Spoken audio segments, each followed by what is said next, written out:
Assalamualaikum warahmatullahi wabarakatuh. Waalaikumsalam warahmatullahi wabarakatuh. Selamat pagi Bapak Ibu semuanya. Pagi. Yang pertama saya hormati Bapak Ibu Fasil dan Bapak Ibu Kepala Sekolah yang jauh di bawah, di atas saya, senior semua ya Bapak Ibu ya. Izin memberikan sedikit menge-share PPT saya. Oke. Tapi sebelum kita share seperti biasa tadi, sebelumnya kita ada ice breaking dulu ya Bapak Ibu. Dimohon untuk berdiri sebentar.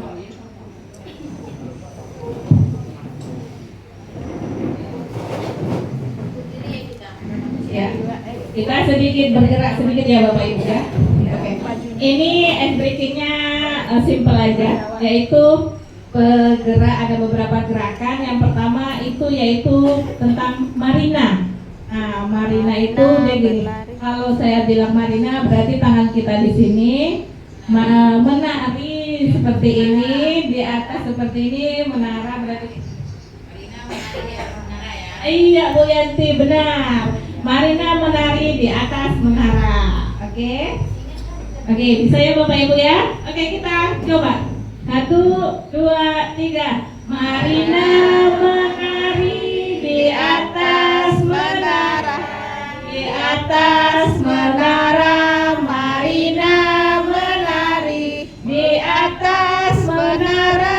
Marina menari, menari di atas menara. Marina.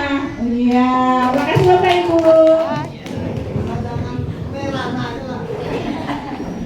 Oke, langsung saja. Nah, di sini perkenalkan sedikit, saya dari SD Global Andalan Estate Basra. Saya masih satu payung dengan Pak Hendra, yaitu SD Global. Nama saya Siti Nur Alfi.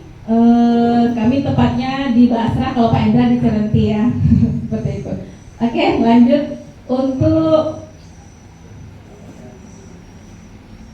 laporan pelaksanaan penyelenggaraan visi dan misi serta program 2-nya itu tentang program pembelajaran operasi kelas. Oke, yang pertama, program pertama yaitu latar belakangnya sekolah itu dianggap sebagai pendidikan yang perlu memiliki arah yang jelas melalui visi, misi, dan tujuan yang disepakati bersama dengan rekan guru dan warga sekolah. Namun dalam pelaksanaannya itu sering terjadi kesamaan persepsi. Ya, itu sebagai kendala kami bahwa di sekolah kami terdapat berbagai perbedaan pendapat. Nah, jadi itu menjadi problem di sekolah kami. Kemudian untuk implementasian di visi misi serta sekolah. Oleh karena itu, kami sebagai sekolah SD Swasta Global Andalan itu melaksanakan program penyelenggaraan visi misi dan tujuan sekolah untuk memperkuat kesamaan arah dalam mencapai tujuan. Nah, adapun tujuan penyusunan visi dan misi sekolah adalah tujuan ini untuk dirancang mengarahkan pencapaian visi dan misi melalui kegiatan pembelajaran dan pengembangan lingkungan sekolah yang kondusif. Adapun tujuannya beberapa, 1, menghasilkan peserta didik yang memiliki kemampuan literasi digital. Kemudian yang kedua, menumbuhkan karakter kepemimpinan, tanggung jawab, dan kepedulian sosial. Kemudian mewujudkan lingkungan sekolah yang hijau, bersih, dan ramah lingkungan. Lanjut, meningkatkan kompetensi guru dalam mengintegrasikan teknologi digital dalam proses pembelajaran. Adapun hasil yang kami harapkan itu tersusunnya memiliki dokumentasi visi, misi, dan tujuan sekolah yang selaras dengan praktik pembelajaran. Kemudian yang kedua, terwujudnya kesamaan persepsi dan komitmen warga sekolah. Dan yang ketiga yaitu terbentuknya budaya kerja yang berorientasi pada mutu dan peningkatan kinerja. Oke. Lanjut ke laporan kegiatan. Di sini ada akses atau analisis awal yang kami lakukan, yaitu awalnya melalui survei dan diskusi dengan warga sekolah dan rekan guru untuk mengidentifikasi pemahaman tentang visi, misi, dan tujuan sekolah yang akan dibuat atau membandingkan visi misi yang lama dengan yang baru. Hasilnya itu akan menunjukkan perlunya penyegaran pemahaman dan pembaruan dokumen agar lebih relevan dengan kondisi saat ini. Kemudian untuk desain atau perancangannya, tim sekolah merancang kegiatan berupa lokasi penyelesaian visi dan misi melibatkan guru, komite, dan kepala sekolah. Rancangan ini dilakukan meliputi penyusunan materi, fasilitator, dan jadwal pelaksanaan. Adapun hasil penangkapan visi dan misi nanti di sini yang pertama yaitu ada implementasi pelaksanaan. Kegiatan dilaksanakan melalui workshop penyelesaian visi, guru dan tenaga kependidikan berdiskusi dalam kelompok untuk menyepakati kembalinya visi dan misi. Kemudian untuk measure, record, dan change itu ada evaluasi berupa evaluasi yang dilakukan dengan menilai keterlibatan peserta, kesesuaian hasil dengan tujuan, serta penerapan hasil dalam kegiatan sekolah. Refleksinya menunjukkan bahwa warga sekolah lebih memahami arah pengembangan sekolah dan berkomitmen pada perbaikan yang berkelanjutan. Nah, adapun ini penyelarasannya saat kegiatan itu visi sekolah kami yaitu lembaga pendidikan yang mengembangkan potensi generasi digital secara optimal untuk menjadi pemimpin masa depan yang bermoral di masyarakat serta peduli lingkungan. Kemudian kami selaraskan itu menjadi pendekatannya itu berbasis proyek dan intuisi digital agar murid terbiasa menggunakan teknologi untuk mencari solusi nyata. Terus yang kedua, integrasi nilai moral dan karakter dalam setiap proses pembelajaran. Nah, di situ ada diskusi reflektif, kerja kelompok, dan pembelajaran konseptual yang kami terapkan dalam observasi kelas.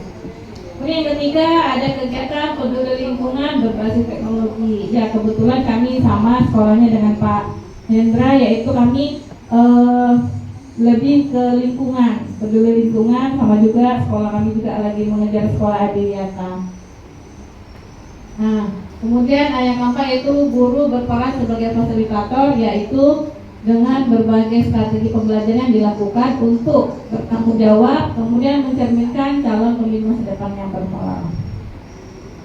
Nah, adapun tadi visi ya, sekarang visi sekolah, yaitu yang pertama meningkatkan sarana akses informasi edukasi dalam bentuk teknologi yang berbasis digital. Untuk penyelarasannya itu kami melalui pembelajaran mendalam itu kami memfasilitasi dengan penggunaan platform digital. Nah, itu sudah kami lakukan dengan penggunaan berbagai pelajaran dengan menggunakan infokus dan sebagainya. Kemudian yang kedua, menumbuhkan kemampuan murid dalam pengembangan generasi yang berkarakter. Nah, dalam penyelarasannya di sini kami menekankan nilai-nilai moral dan sosial melalui kolaborasi, refleksi diri, serta pemecahan masalah nyata yang menumbuhkan karakter tangguh dan jujur serta peduli. Dan yang ketiga, mengembangkan generasi yang peduli lingkungan. Nah, di sini proyek pembelajaran berbasis lingkungan seperti daur ulang sampah, penghijauan, audit sampah dan sebagainya itu dapat digunakan untuk mengajarkan konsep sains sosial dan tanggung jawab moral secara mendalam dan bermakna. Nah, untuk kesimpulan di program yang pertama ini yaitu tujuannya adalah sekolah ini berhasil meningkatkan keselarasan antara kebijakan dan komitmen warga sekolah. Disarankan agar dokumen visi dan misi itu secara direview, akan kami review serta hasil penyelesaiannya kami integrasikan dengan rencana kerja sekolah RKS. Dan kemudian kegiatan menjalannya dengan program ini kami memberikan kontribusi signifikan dalam memperkuat arah pengembangan sekolah, serta sekolah itu sangat diharapkan dapat terus menjalankan atau melanjutkan praktek efektif kolaboratif dan untuk memastikan bahwa visi dan misi tujuan sekolah itu benar-benar terwujud dalam kegiatan aspek pembelajaran.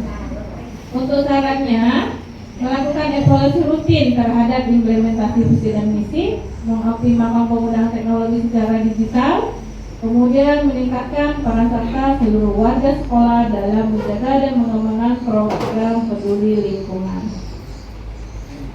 Lanjut ke program 2, yaitu kami tentang observasi kelas, yaitu saya melakukannya di kelas 5, yaitu prosesnya dilakukan lebih kurang secara bersifat administratif dan belum menjadi sarana refleksi bagi guru. Untuk itu saya mengembangkan program pembelajaran mendalam melalui observasi kelas, inquiry kolaboratif. Tujuannya agar guru dapat saling belajar, mengobservasi praktik pembelajaran dan melakukan refleksi bersama untuk perbaikan. Pembelajaran ini seringkali masih didominasi oleh pendekatan tradisional atau yang disebut teacher center. Ini menyebabkan murid kurang termotivasi dan pasif dalam proses belajar, sehingga menyulitkan untuk mengembangkan keterampilan di abad yang sekarang ini, zaman saat ini. Nah, untuk tujuan penyusunan program itu yaitu untuk mendokumentasikan dan menyusun rencana tindak lanjut dari kegiatan observasi pembelajaran mendalam. Secara spesifik, laporan ini tujuannya yang pertama untuk mengembangkan praktik observasi kelas yang reflektif dan kolaboratif. Yang kedua, meningkatkan kompetensi guru dalam melakukan refleksi pembelajaran. Yang ketiga, mendorong terwujudnya budaya belajar profesional antar guru. Kemudian meningkatkan kualitas pembelajaran dan hasil belajar. Terus yang kelima, menyebarkan luas pengetahuan dan keterampilan. Yang keenam, meningkatkan pemahaman guru tentang konsep dan strategi pembelajaran. Lanjut, mendorong penerapan metode pembelajaran dalam proses belajar mengajar. Kemudian membangun budaya kerja yang mendukung pembelajaran aktif, kritis, dan kreatif. Dan yang terakhir, mendukung kepala sekolah dalam perannya sebagai pemimpin pembelajaran. Untuk hasil yang diharapkan, yang pertama yaitu saya sangat berharap bahwa guru itu mampu melaksanakan operasi kelas dengan pendekatan inquiry kolaboratif sehingga terciptanya suasana belajar yang menyenangkan. Dan yang kedua, terbentuknya komunitas belajar guru reflektif. Dan yang ketiga, meningkatkan kualitas proses dan hasil belajar peserta didik. Nah, untuk RTL-nya atau rencana teknologi, yang pertama aksesnya yaitu uraian ini disesuaikan dengan kebutuhan, tantangan, dan peluang. Antara lain yaitu yang pertama yang kami lakukan adalah untuk kebutuhannya survei kesiapan guru saat akan melakukan proses observasi kelas. Nah, di sini ada beberapa hal yang harus disiapkan seperti cara membuat rubriknya, planning project, alokasi waktu, integrasi pelajarannya. Nah, kemudian yang tantangannya itu 2 menit. Oke. Tantangannya keterbatasan waktu ya. Kemudian peluangnya itu manajemen itu sangat mendukung inovasi pembelajaran, sangat bagus karena menciptakan pembelajaran yang kreatif. Untuk desainnya itu ada beberapa fase, ada fase pertama, kemudian fase teori dan konsep, fase kedua perencanaan proyek, yang ketiga fase ketiga presentasi kembali, kemudian ada implementasinya, yaitu tahap 1 ada peluncuran proyek yang dilakukan siswa, duanya implementasi praktiknya. Kemudian untuk measure dan change-nya itu yaitu pertama proses evaluasi efektivitas program, survei, ada survei pasca pelaksanaan. Kemudian ada refleksi pelaksanaan program seperti mengadakan sesi di akhir semester. Kemudian yang ketiga perbaikan yang berkelanjutan. Dan kesimpulan serta sarannya, program didiseminasi dengan pembelajaran mendalam pada fokus program PPDR. Untuk sarannya, penguatan sumber daya itu dialokasikan anggaran untuk pengadaan alat dan bahan, karena kalau untuk proyek itu harus membutuhkan bahan-bahannya. Kemudian saran lagi yang kedua, melibatkan orang tua lebih aktif agar mendukung program tersebut. Dan yang terakhir, dokumentasi digital, artinya sesuatu yang sudah dibuat oleh siswa itu harus kita dokumentasikan lewat media pembelajaran atau media sosial agar lebih termotivasi lagi. Gitu. Sekian, terima kasih presentasi saya akhiri. Wassalamualaikum warahmatullahi wabarakatuh. Waalaikumsalam warahmatullahi wabarakatuh.